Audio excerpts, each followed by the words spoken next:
Bismillahirrahmanirrahim. Assalamualaikum warahmatullahi wabarakatuh. Selamat datang di mata kuliah Security Management bersama saya, Dimas Sasongko.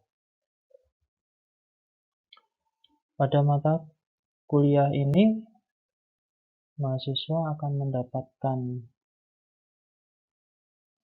teori dan praktikum terkait beberapa hal yang perlu dipahami ketika akan menerapkan sebuah keamanan sistem, baik sistem web, mobile, ataupun sistem dalam jaringan komputer. Tapi poin penting dari mata kuliah ini akan berfokus lebih banyak, khususnya beberapa studi kasus keamanan-keamanan pada jaringan komputer dan beberapa studi kasus yang terdapat pada keamanan-keamanan pada sebuah website. Pada pertemuan kali ini, ada 3 pokok bahasan yang akan disampaikan, yaitu yang pertama terkait definisi, kemudian yang kedua adalah konsep dan terminologi, dan yang ketiga adalah manajemen keamanan data.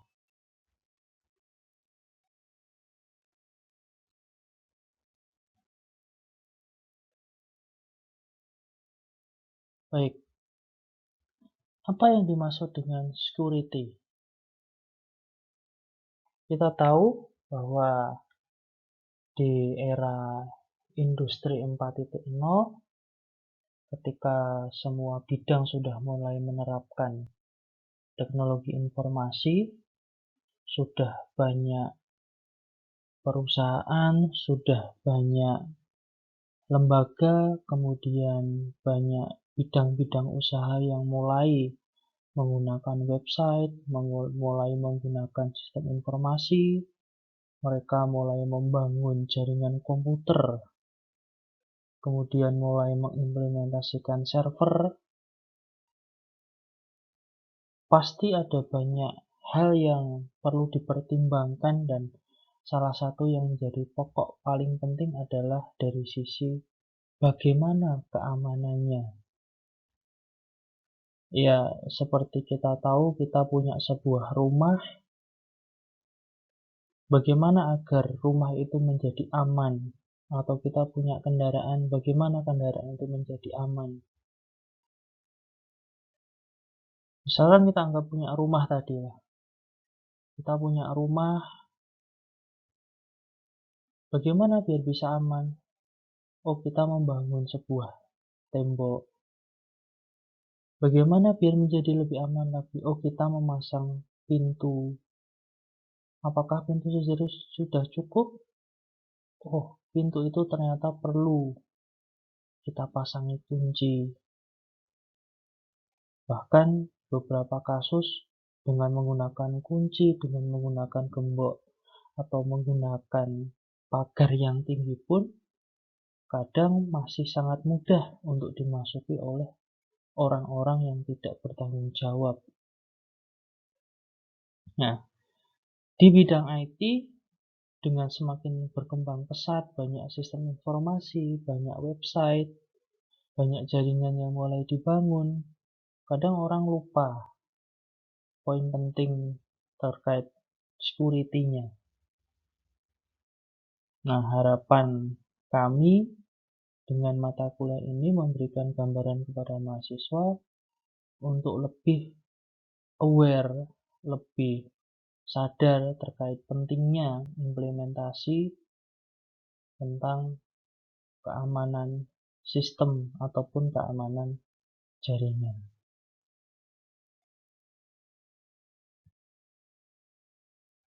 Pertanyaan paling mendasar yang perlu ditanyakan pertama kali ketika kita menggunakan jaringan komputer atau ketika kita menggunakan sistem misalkan atau website adalah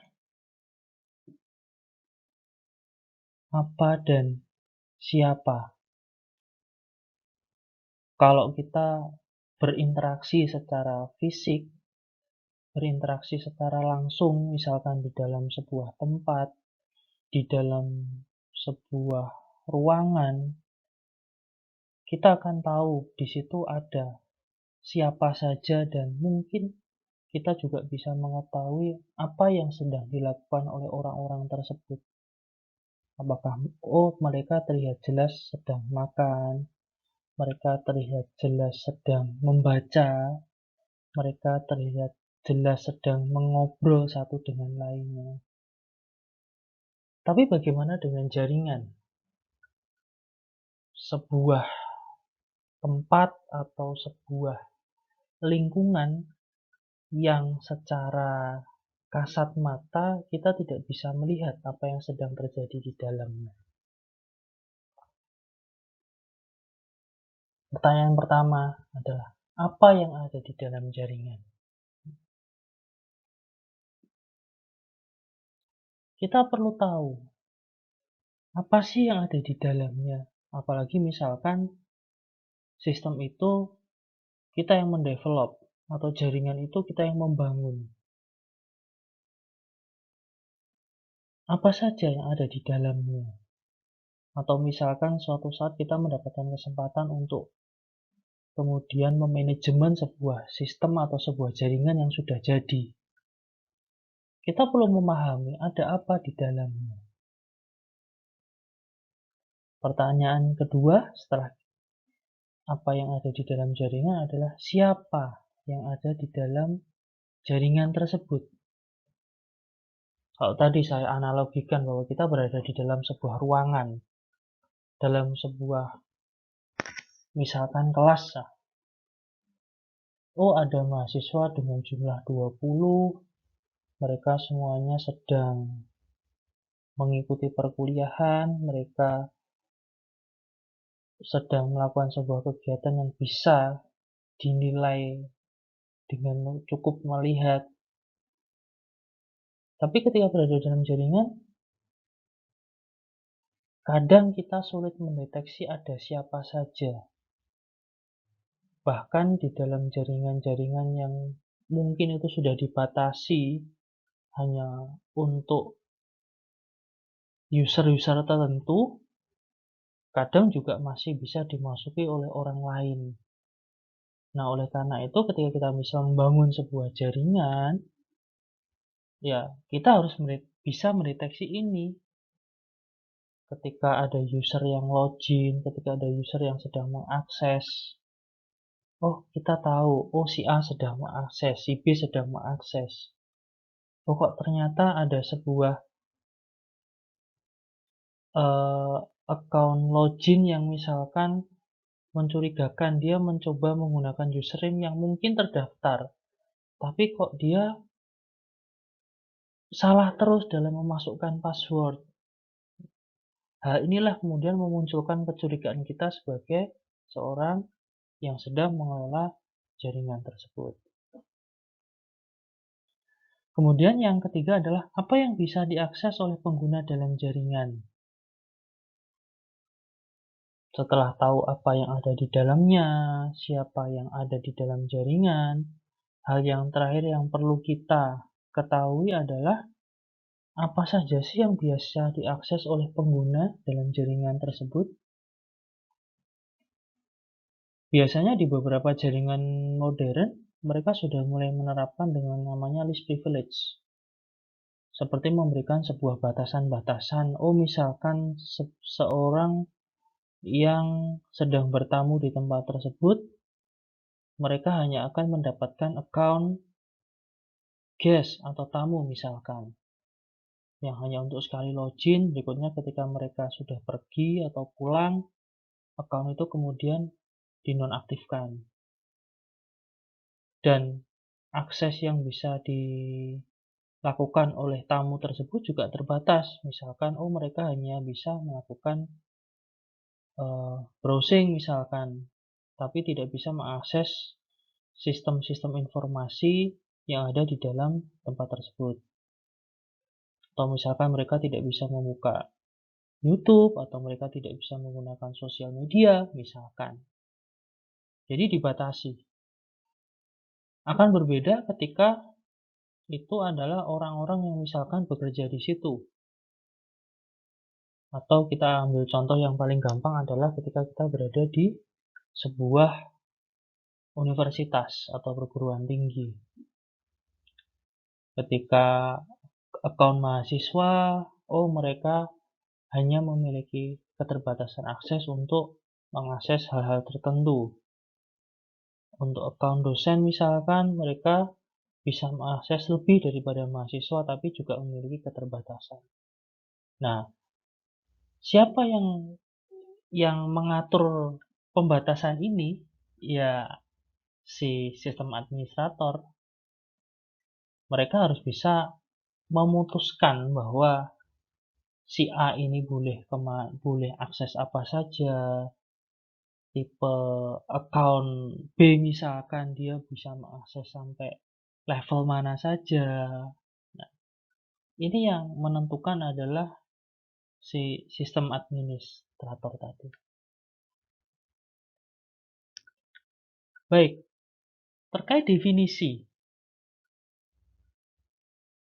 Kalau kita bicara masalah definisi, kita cari di Google, kita cari di beberapa literatur, ada cukup banyak sekali.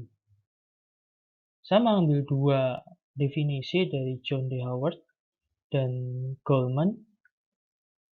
Yang menarik adalah dua definisi ini memiliki sebuah poin penting yang sama, yaitu di sini adalah yang saya anggap penting adalah kita bicara masalah pencegahan. Jadi di sini kalau kita bicara masalah keamanan komputer atau keamanan sistem, kita bicara pada sebuah tindakan pencegahan. Jadi bukan berpikir bahwa ketika sudah kena, kemudian kita baru berpikir untuk menerapkan sebuah sistem keamanan. Ya, kebanyakan orang biasanya menggunakan pola pikir itu. Ketika belum kena, ya sudahlah, kita tidak perlu repot-repot untuk apa ya bahasanya, untuk menerapkan sebuah sistem yang bisa dikatakan lebih repot.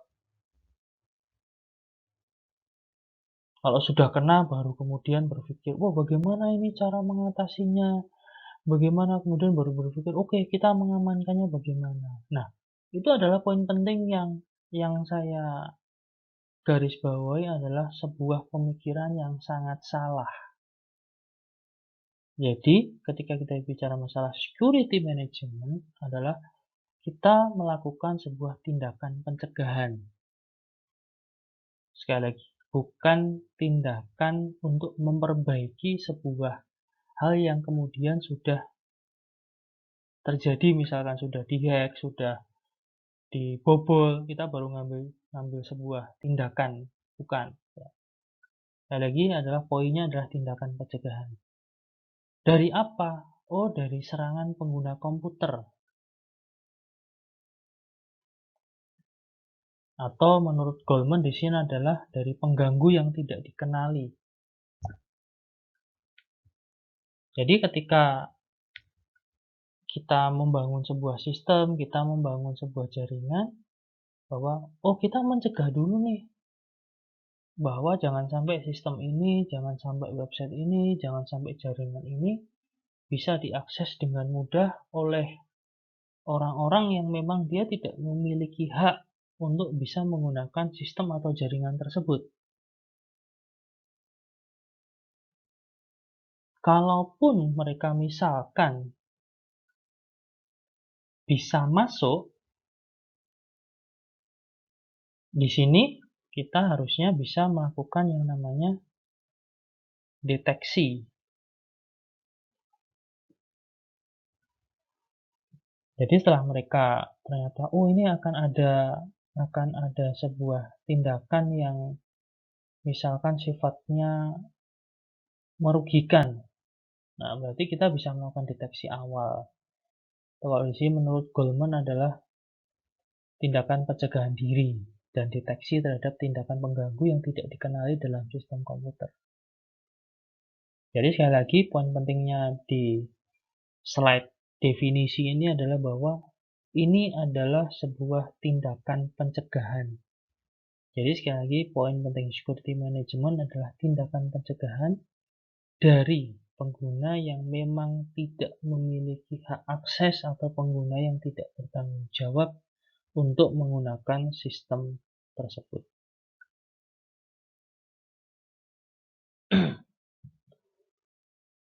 Baik, cyber security sudah ada cukup banyak course online yang mulai membahas terkait cyber security, karena memang ketika kita bicara security levelnya memang sudah sampai sini. Kalau dulu mungkin hanya di jaringan lokal, hanya di website lokal. Nah, kalau kita bicara masalah cyber security adalah melindungi sistem jaringan komputer dan semua data. Ingat, sekarang hal yang paling berharga adalah data.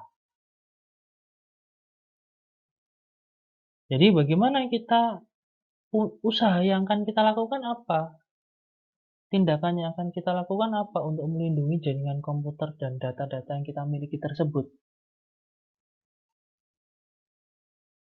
Apakah kita menerapkan misalkan memasang firewall, ataukah kita memasang ya misalkan kalau di laptop, di PC personal misalkan bagaimana agar tidak mudah masuk spyware misalkan hal seperti itu. Karena mengingat sekarang hal yang paling penting adalah data dan tidak semua orang sadar bahwa data itu penting, data itu sangat perlu. Ya, kita ngambil contoh di Indonesia sendiri, kesadaran terhadap sebuah data itu masih sangat sangat sangat kecil. Apalagi contohnya kita sampai sekarang belum memiliki yang namanya undang-undang konsumen. Bagaimana data-data pribadi konsumen itu harusnya sudah mulai dilindungi agar tidak mudah diperjualbelikan atau didapatkan secara mudah oleh orang lain yang nantinya akan bisa disalahgunakan dengan memiliki data-data tersebut.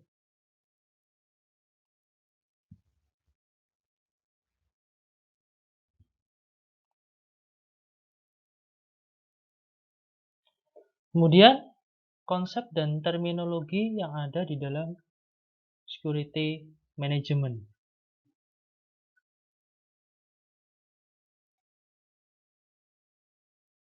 Kalau kita bicara konsep dan terminologi, yang pertama kita bicara adanya sebuah resiko, atau kalau saya menyebutnya adalah bagaimana kita bisa melakukan sebuah manajemen resiko. Kita tahu di definisi awal bahwa kita akan melakukan sebuah tindakan pencegahan. Nah, tindakan pencegahan itu berkaitan dengan kira-kira kalau kita misalkan nih, network kita akan diserang oleh seseorang, kira-kira risiko apa yang muncul. Kalau saya biasanya paling suka adalah membuat sebuah mengelompokkan beberapa hal terkait risiko ini, misalkan risiko apa yang paling ringan yang mungkin akan muncul. Yang kedua misalkan risiko menengah. Dan yang terakhir adalah ketika muncul risiko yang paling berat, risiko yang paling besar. Kita harus memahami, ya jangan kemudian terlalu over PD bahwa enggak, Nggak mungkin misalkan akan kita mendapatkan sebuah risiko yang berat, risiko yang besar.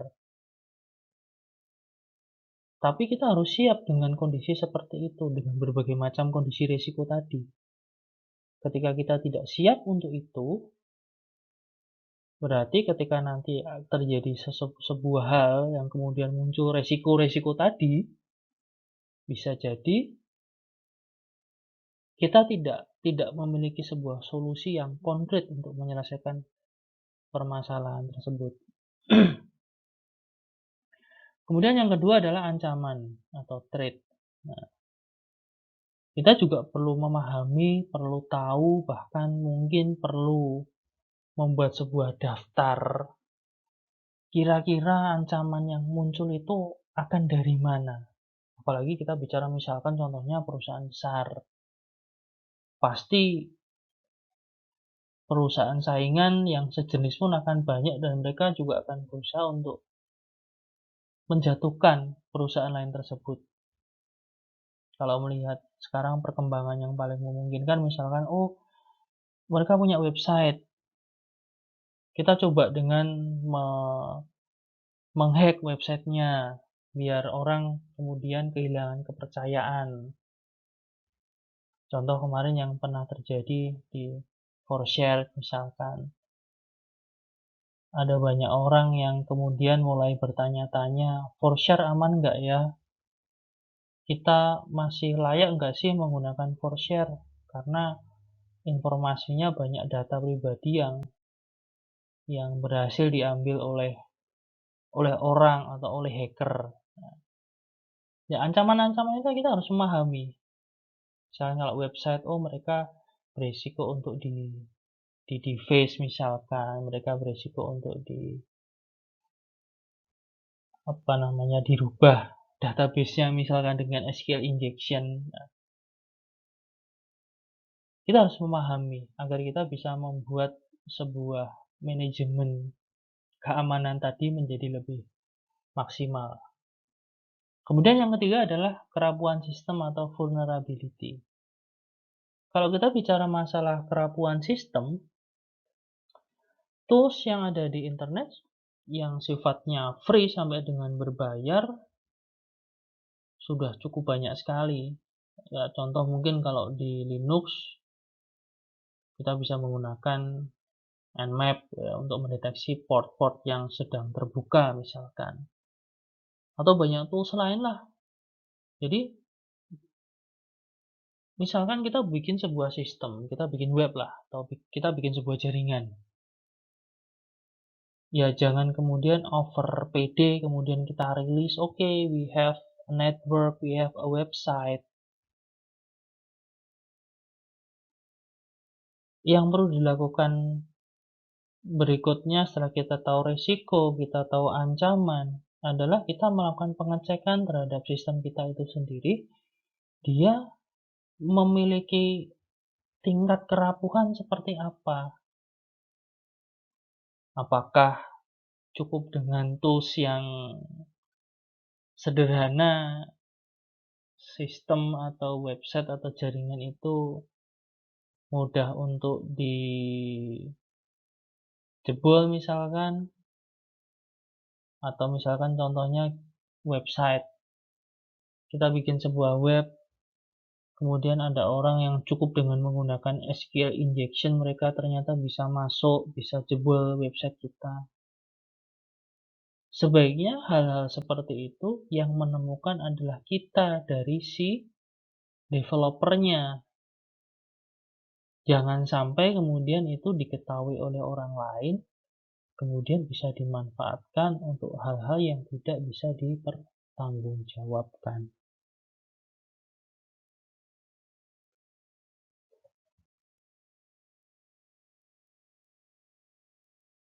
Kemudian aspek yang lainnya pada keamanan jaringan adalah kerahasiaan, confidentiality, kemudian ada keutuhan, integrity, ada keaslian, authentication, ada non-repudiation, ada ketersediaan, availability, dan ada kendali akses atau akses kontrol. Nah, beberapa aspek ini ya yang bisa menentukan apakah sistem atau jaringan yang kita buat aman nggak sih. Yang pertama misalkan data-data yang ada di dalam sistem kita terjamin nggak ya kerahasiaannya, kemudian terkait keutuhan dan keaslian data-data itu bisa nggak selalu sama atau tidak tidak dilakukan perubahan oleh orang lain yang tidak bertanggung jawab. Ya, misalkan kita ambil contoh kasus dulu yang pernah terjadi dengan websitenya KPU ketika tahun 2004 kalau nggak salah. Nama diganti, nama partai diganti, kemudian perolehan suara diganti, lambang partai diganti. Nah, hal-hal seperti itu yang membuat sebuah sistem kemudian bisa dikatakan tidak aman. Kemudian ketersediaan, ya mungkin yang paling gampang adalah kita bikin sebuah website misalkan. Oh, website kita always running 24 hours.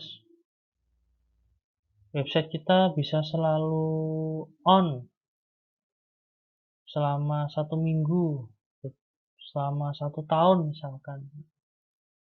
Ketika misalkan suatu saat tiba-tiba dia tidak tersedia, jadi kalau kita bicara masalah kepercayaan publik ya, terkait penggunaan teknologi, biasanya yang paling gampang penilaiannya adalah ketika mereka selalu bisa diakses dengan baik, kemudian selalu on, tidak pernah ada permasalahan, biasanya mereka cenderung akan lebih percaya menggunakan layanan tersebut. Terlepas isu-isu lain terkait misalkan pernah terjadi pencurian data dan sebagainya. Karena untuk sementara ini report yang terkait kejadian seperti itu di Indonesia masih sangat minim ya kasus yang terjadi. Yang paling banyak ya misal pembobolan kartu kredit, pembobolan rekening ya kayak gitu aja. Dan yang terakhir adalah kendali akses. Bagaimana tadi kita memberikan batasan-batasan terhadap masing-masing user itu ketika dia mengakses